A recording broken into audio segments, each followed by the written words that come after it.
കോടിക്കണക്കിന് ലക്ഷക്കണക്കിന് ആളുകൾ കേരളത്തിലുണ്ട്. മരണസംഖ്യ വളരെ വളരെ വളരെ കുറവാണ്. എന്നുവെച്ചാൽ മരിക്കണമെന്നാണ് ഞാൻ പറഞ്ഞതിന്റെ അർത്ഥം. ആരോഗ്യ പരിപാലനത്തിൽ ഇന്ത്യ നമ്പർ 1 സ്റ്റേറ്റാണ്. അതും പ്രശ്നമാണ്. ജനിക്കുന്നത് മാത്രമല്ല, മരിക്കുന്നത് വളരെ കുറവാണ്. 80, 85, 90, 95, 100. എന്റെ അമ്മയ്ക്ക് 94. 50,000 രൂപക്കുള്ള പെൻഷൻ ഇപ്പൊ മേടിക്കുക അപ്പന്റെ അമ്മയുടെ രൂപ. ഞാൻ തന്നെ ചോദിക്കാറ്, എന്റെ പൊന്നു നല്ല നിങ്ങൾക്ക് ഈ കാര്യം എന്റെ പൊന്നു അത് മേടിക്കാൻ പറ്റും, കഷ്ടപ്പെട്ട് ജോലി ചെയ്തല്ലേ. അയ്യപ്പേട്ടാ, ഈ പ്രസംഗം കേട്ടല്ലോ. സത്യത്തിൽ ഈ പ്രസംഗം കേട്ടപ്പോൾ എനിക്ക് തോന്നിയത് പെൻഷൻ എന്ന് പറയുന്ന സമ്പ്രദായം അത് ഇവർക്കൊരു ബാധ്യതയായി മാറിയിട്ടുണ്ട് എന്നുള്ളതാണ്.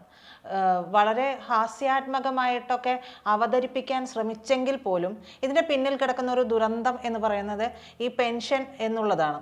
അപ്പോൾ ഇനി വരാൻ പോകുന്നതും ഇതേ LDF സർക്കാർ തന്നെയാണ് എന്നുള്ളതാണ് ഇപ്പോഴത്തെ ഏറ്റവും പുതിയതായിട്ടുള്ള വിലയിരുത്തലുകൾ വരുന്നത്. അതല്ലെങ്കിൽ മറിച്ച് ഇവിടെ എന്തെങ്കിലും സംഭവിക്കണം. അപ്പോൾ ഇനി അതും കൂടി മുന്നിൽ കണ്ടുകൊണ്ട് ഇതിൻ്റെ പെൻഷൻ്റെ കടക്കൽ കത്തിവെക്കുന്ന ഒരു സമ്പ്രദായം ഇനി വരും കാലത്തുണ്ടാകും എന്നുള്ള ഒരു കാര്യം കൂടിയല്ലേ പറയാതെ പറഞ്ഞിരിക്കുന്നത് സജി ചെറിയാൻ? അതായത് പറയുന്ന ഒരു ദുസ്സൂചന. അതെ അല്ലയോ? അതെ. അതായത് ഇതിലൊന്നും തന്നെ ഇല്ല, പറഞ്ഞ കറക്റ്റാണ്. അതായത് ആദ്യത്തെ ടൈം ക്ഷമിക്കുക, ആദ്യത്തെ ടൈം പിണറായി സർക്കാർ വരുന്നത് പെൻഷൻ കൊടുക്കും എന്ന് പറഞ്ഞുകൊണ്ട് പ്രകടന പത്രികയിൽ പറഞ്ഞുകൊണ്ടാണ്.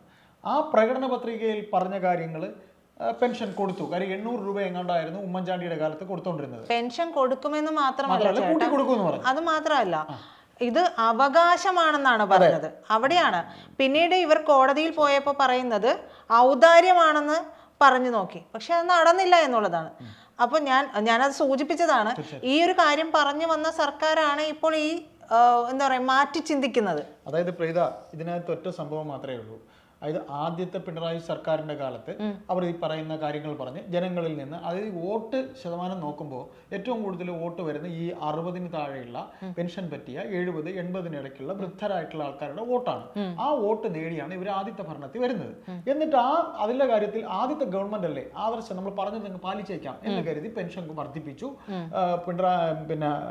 ഉമ്മൻചാണ്ടി താമസിപ്പിച്ച സ്ഥാനത്ത് ഞങ്ങൾ ഇത് കൃത്യമായി കൊടുക്കുന്നു എന്ന് പറഞ്ഞ് അന്നത്തെ ധനകാര്യമന്ത്രി തോമസ് ഐസക് ആയിരുന്നു. തോമസ് ഐസക്കും അന്നത്തെ ഒരു ടീം നല്ല ടീമുമായിരുന്നു. രണ്ടാമത് ഈ ടേമിൽ വന്നപ്പോൾ ആരാണ്ട് പറയുന്ന പോലെ ഇപ്പം ചൈനയിലും ജർമ്മനിയിലും അവിടെയൊക്കെ ഒരേ ഭരണമല്ലേ എപ്പോഴും ഉള്ളൂ.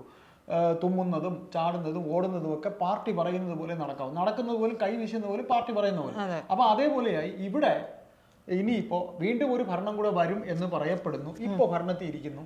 ഇതൊക്കെ നിങ്ങൾക്കൊക്കെ തരണത് ബാധ്യതയാണ്, നിന്നെയൊക്കെ എന്തിനു ചുമക്കുന്നു എന്നുള്ളത് പറയാതെ പറയുകയാണ്. അതായത് വയസ്സായവരെ നമുക്ക് ഭൂമിക്ക് ഭാരമാണ്, നിന്നെയൊക്കെ ചുമക്കണ്, നിനക്കൊക്കെ തരണ പെൻഷൻ തന്നെയാണ് ഞങ്ങൾക്ക് സഹിക്കാൻ പറ്റുന്നില്ല, നിന്നെയൊക്കെ പോറ്റണമാണ് ഞങ്ങളുടെ ഏറ്റവും വലിയ എന്ന് വ്യംഗ്യാർത്ഥത്തിൽ പറഞ്ഞത് തന്നെയാണ്. കാര്യം പിണറായി വിജയൻ ഒന്ന് ഓർക്കേണ്ടത്, പ്രായാധിക്യം കാരണം തന്നെ പാർട്ടിയിലെ താൻ തന്നെ പറഞ്ഞ് പാർട്ടിയിൽ നിന്ന് 75-ന് ശേഷം മാറ്റി നിർത്തിയ നിരവധി ആൾക്കാരുള്ളൊരു പാർട്ടി, അവിടെ തങ്ങൾക്ക് ഒരു കൺസിഡറേഷൻ തന്ന് അദ്ദേഹത്തിന് ഇരുത്തിയിരിക്കുന്നു എന്നേ ഉള്ളൂ.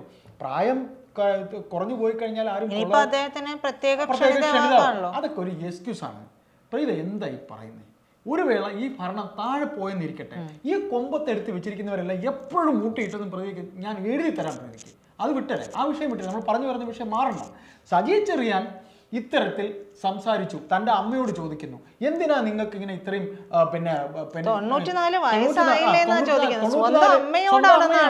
പ്രീത ഇതിനകത്ത് എൻ്റെ അമ്മ മരിച്ചിട്ട് 19 വർഷമായി. എനിക്ക് എൻ്റെ അമ്മ ഏതാണ്ട് ഒരു 90 വയസ്സ് വരെ അല്ലെങ്കിൽ 100 വയസ്സ് വരെ ജീവിച്ചിരിക്കണമെന്ന്, എൻ്റെ അച്ഛൻ ഇത്ര വയസ്സ് വരെ ഇതിനെ മരിച്ചത് നമുക്ക് നഷ്ടപ്പെട്ടു എന്നൊരു നഷ്ടബോധം, ഒരു വിഷമം യഥാർത്ഥത്തിലൊരു മകനുണ്ടാവും.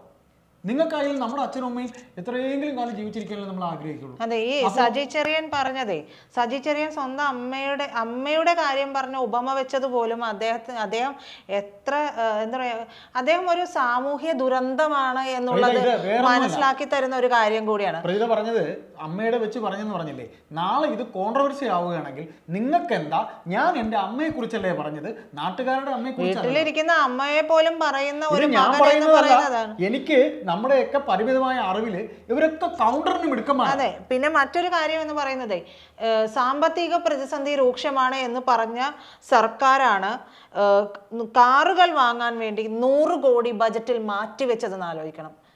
കാറുകൾ വാങ്ങാൻ വേണ്ടിയിട്ടാണ്, ജനങ്ങളുടെ അടിസ്ഥാന സൗകര്യ വികസനത്തിന് പോലുമല്ല, കാറുകൾ വാങ്ങാൻ വേണ്ടി മാത്രം 100 കോടി രൂപ മാറ്റിവെച്ച സർക്കാരിനെ ആശാ വർക്കർമാർക്ക് തുച്ഛമായ ശമ്പളം കൂട്ടിക്കൊടുക്കാനില്ലാതെ ഇരിക്കുന്ന ഒരു സർക്കാർ കൂടിയാണിത്.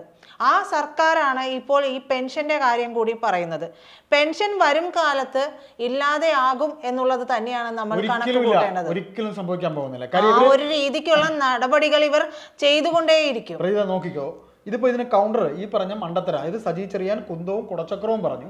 അത് ഈ പറയുന്ന പോലെ അത് കോടതിയാണ് പറഞ്ഞതെന്ന് എനിക്ക് തോന്നുന്നത്, കോടതിയുടെ വിമർശനമാണെന്ന് തോന്നുന്നു, കുന്തവും കുടച്ചക്രവും. അങ്ങനെ നിരവധി സ്ലിപ്പ് ഓഫ് ടങ്ക്. ഇത് നമ്മൾ ബാഹ്യമായി നമ്മൾ ആലോചിച്ച് കഴിഞ്ഞാൽ ഈ മനസ്സിനകത്ത് ഉള്ളതാണ് പുറത്തു വരുന്നത്. ഓരോ മനുഷ്യരുടെ മനസ്സിനകത്തുള്ളതാണ് ഈ പുറത്തു വരുന്നത്. അപ്പോൾ സജി ചെറിയാൻ എന്ന കാളകൂട വിഷത്തിൻ്റെ മനസ്സിലുള്ള കാര്യങ്ങളാണ് നാളിതുവരെ ഇങ്ങനെ ജൽപ്പനങ്ങളായി വന്നത്. ഇപ്പോൾ ഈ ജൽപ്പനമായിട്ട് വന്നിരിക്കുന്ന പ്രീത പറഞ്ഞതുപോലെ നിന്നെയൊക്കെ സഹിക്കേണ്ടി വരുന്നല്ലോ. അതായത് വയസ്സായവർ സ്വന്തം അമ്മയെ നോക്കിയിട്ട് അച്ഛൻ്റെ പെൻഷൻ കൂടെ ഉണ്ട് കേട്ടോ എന്ന് സ്വന്തം അമ്മയെ ഉപമ പറയുമ്പോഴും അത് രക്ഷപ്പെടാനൊരു മാർഗമാണ് അല്ലേ? നാളെ ഇതൊരു കോൺട്രവേഴ്സി ആയാൽ അപ്പോൾ അതിൽ ഗോവിന്ദൻ പറഞ്ഞത് നമുക്കൊന്ന് കേട്ടു നോക്കാം. ഗോവിന്ദൻ കൗണ്ടർ ചെയ്ത് പറഞ്ഞ് കേട്ടു നോക്കാം. പെൻഷൻ നല്ലപോലെ കൊടുക്കേണ്ടി വരും, ഇനിയും കൊടുക്കേണ്ടി വരും. പെൻഷൻ കൊടുക്കാതിരിക്കുകയല്ല ചെയ്യേണ്ടത്, പെൻഷൻ കൂടുതൽ കൊടുക്കുക വേണ്ടേ. അപ്പോൾ മരണനിരക്ക് കുറയില്ലേ, ജനനനിരക്കും കുറയാണ്, മരണനിരക്കും കുറയാണ്, ജനനനിരക്കും കുറയാണ്. ആയുർദൈർഘ്യം എന്ന് പറയുന്നത് ലോകത്തിലെ, ഞാൻ നേരത്തെ പറഞ്ഞില്ലേ, ലോകത്തിലെ വികസിത രാജ്യങ്ങളെ ഒപ്പമാണ് നമ്മൾ നിൽക്കുന്നത്, ചിലപ്പോൾ അതിനേക്കാൾ മുമ്പിലാണ് നമ്മൾ നിൽക്കുന്നത്. അപ്പോൾ സ്വാഭാവികമായിട്ടും നമ്മൾ നവകേരളം എന്നുള്ളത് കൊണ്ട് ഉദ്ദേശിക്കുന്നത് ഇവരുടെ എല്ലാം ജീവിതം മെച്ചപ്പെടുത്തലാണ്. അല്ലാണ്ട് ഈ പെൻഷൻ വാങ്ങുന്നവരുടെയും പെൻഷൻ വാങ്ങാത്തവരുൾപ്പെടെയുള്ള എല്ലാവരുടെയും ജീവിതം മെച്ചപ്പെടുത്തുക എന്നുള്ളതാണ് നവകേരളം കൊണ്ട് ഉദ്ദേശിക്കുന്നത്. അപ്പോൾ ഗോവിന്ദൻ ഇതാണ് പറയുന്നത്. അതായത് കേരളം, അദ്ദേഹം പറഞ്ഞ, അതായത് സജി ചെറിയാൻ പറഞ്ഞത് ഇങ്ങനെയാണ്. എങ്ങനെ? അതായത് കേരളം മറ്റ് ഏത് ലോകരാജ്യങ്ങളും സംസ്ഥാനങ്ങളുമായി, നമ്മൾ സംസ്ഥാനം മാത്രമല്ല ലോകത്തെവിടെയുള്ളവരുമായി താരതമ്യം ചെയ്യുമ്പോൾ നമ്മുടെ ജനനനിരക്കും കുറവാണ്, മരണനിരക്കും കുറവാണ്. അതായത് നേരത്തെ അദ്ദേഹം സംസാരിച്ചപ്പോൾ ജനനനിരക്കിനെയും കുറിച്ച് പറഞ്ഞു, ജനനനിരക്കും കുറവാണ്, മരണനിരക്കും കുറവാണ്, അവിടെയും രക്ഷപ്പെടാനാണ്. എന്നിട്ടാണ് സ്വന്തം അമ്മയെക്കുറിച്ച് പറഞ്ഞത് പെൻഷൻ ഇത്രയും വാങ്ങുന്നില്ലേ. അപ്പോൾ ഇതിലെല്ലാം കൂടെ കൂട്ടിച്ചേർന്ന് വായിക്കുമ്പോൾ ഗോവിന്ദൻ പറഞ്ഞു അത് അങ്ങനെയല്ല, ഇങ്ങനെയല്ല, കേരളം ഇങ്ങനെ ഇരിക്കുവാണ് എന്ന് പറഞ്ഞാൽ ഗോവിന്ദൻ ഇപ്പോൾ പറ്റുന്നതെന്ന് പറഞ്ഞാൽ ഇതേപോലത്തെ കുറേ എന്താ പറയുക, വായി വരുന്നത് കോതയ്ക്ക് പാട്ട് എന്നൊക്കെ പറയുന്നത് പോലെ എന്തും വിളിച്ചു പറയുന്നതിനെയൊക്കെ സംരക്ഷിക്കാനായി ഇനി നെഞ്ചിലോട്ട് താ എന്ന് പറഞ്ഞ് നിൽക്കണ ഒരു സെക്രട്ടറി. മാത്രമല്ല ഈ പറയുന്ന പോലെ പഴുത്ത പ്ലാവില വീഴുമ്പോൾ പച്ചപ്ലാവില ചിരിക്കുമെന്നൊരു പഴഞ്ചൊല്ലുണ്ട്. ഈ പറയുന്ന സജി ചെറിയാൻ ഉൾപ്പെടെ അദ്ദേഹത്തിനൊക്കെ എത്ര വയസ്സായി? 65 വയസ്സൊക്കെ അദ്ദേഹത്തിനൊക്കെ പ്രായമായി. മന്ത്രിസ്ഥാനത്തിരിക്കുന്നത് കൊണ്ട് അദ്ദേഹത്തിന് പോലും പ്രായം കുറയുന്നൊന്നുമില്ലല്ലോ. മുഖ്യമന്ത്രി ഇപ്പോഴും എനിക്ക് പ്രായമായില്ല എന്ന് പറഞ്ഞ് ഇരിക്കാൻ ശ്രമിക്കുന്നത് കൊണ്ടാണോ? ഇവർക്കൊന്നും പെൻഷൻ, അതായത് ഇവർക്കൊന്നും പെൻഷൻ വേണ്ട തന്നെ. ഈ പറയുന്ന മന്ത്രി ഉദ്യോഗസ്ഥ പ്രമുഖർക്കൊന്നും പെൻഷന്റെ ആവശ്യമില്ല. ഈ പെൻഷൻ ആവശ്യമായി വരുന്നത് ആർക്കാണ്? സാധാരണക്കാർക്കാണ്. അവർക്ക് ഒരു നേരത്തെ ഭക്ഷണം അല്ലെങ്കിൽ ഒരു മാസത്തെ ഗുളിക അതൊക്കെ വാങ്ങാൻ വേണ്ടിയിട്ടാണ് ഇവരിതൊക്കെ ഉപയോഗിക്കുന്നത്. അപ്പോൾ അത്തരത്തിൽ പെൻഷൻ കൂട്ടിക്കൊടുക്കുമെന്ന് മറ്റൊരു അജണ്ട കൂടി മുന്നിൽ വെച്ചതിന് ശേഷമാണ് സജി ചെറിയാൻ വ്യംഗ്യാർത്ഥം എന്നോണം ഇത്തരത്തിലൊരു കാര്യം ജനങ്ങൾക്ക് മുൻപിലേക്ക് ഇട്ടുകൊടുക്കുന്നത്. ഇത് സ്ലിപ്പ് ഓഫ് ദി ടങ് ഒന്നുമല്ല, ഇത് മനഃപൂർവ്വം അറിഞ്ഞു വെച്ചു തന്നെ ഇങ്ങനെ ഒരു കാര്യം ചിലപ്പോൾ വന്നേക്കാം എന്നുള്ള കാര്യം മുന്നിൽ വെച്ച് തന്നെയാണ് ഇദ്ദേഹം പറഞ്ഞതെന്ന് ഞാൻ പറയുകയുള്ളൂ. അതായത് ഇതൊരു കോൺട്രവേഴ്സി ആകണം. കോൺട്രവേഴ്സി ആക്കാൻ മനഃപൂർവ്വം കച്ചകെട്ടി ഇറങ്ങുന്നവരുണ്ട്. അത് ചർച്ച ചെയ്യപ്പെടേണ്ടത് അവരുടെ ആവശ്യമാണ്. ഇത് തിരിച്ചറിയാതെ ഇത് ചർച്ച ചെയ്യപ്പെടുകയും ഇങ്ങനെ ഒരു കാര്യം ഇത് നടന്നേക്കാം, പെൻഷൻ സമ്പ്രദായം ഇല്ലാതെ ആയേക്കാം എന്നുള്ള കാര്യമുണ്ട്. പക്ഷേ അവിടെ സംഭവിക്കാൻ പോകുന്ന മറ്റൊരു കാര്യമുണ്ട്. കേന്ദ്ര സർക്കാർ ഏകീകൃത പെൻഷൻ പദ്ധതിയിലേക്ക് വരുന്ന ഒരു സമയം കൂടിയാണിത്. അത് നടപ്പിലാക്കാൻ ഒരുങ്ങുന്ന ഒരു സമയം കൂടിയാണിത്. അതുകൊണ്ട് ഈ പറയുന്ന സഖാക്കളുടെ വീട്ടിലും കൊടി പിടിക്കുന്ന സഖാക്കൾക്കുമൊക്കെ പലതരം പെൻഷനുകളുണ്ട്. സാധാരണക്കാരന് ഒരു പെൻഷൻ മാത്രമേ ഉള്ളൂ. സഖാക്കളുടെ വീട്ടിൽ ഇപ്പോഴും മഞ്ഞ റേഷൻ കാർഡുള്ളവരുണ്ട്.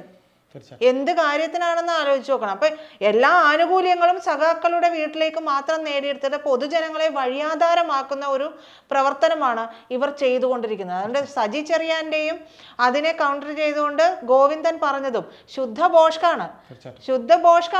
അർഹിക്കുന്ന പുച്ഛത്തോടു കൂടി ജനം അതിനെ തള്ളും. തള്ളിക്കളയും.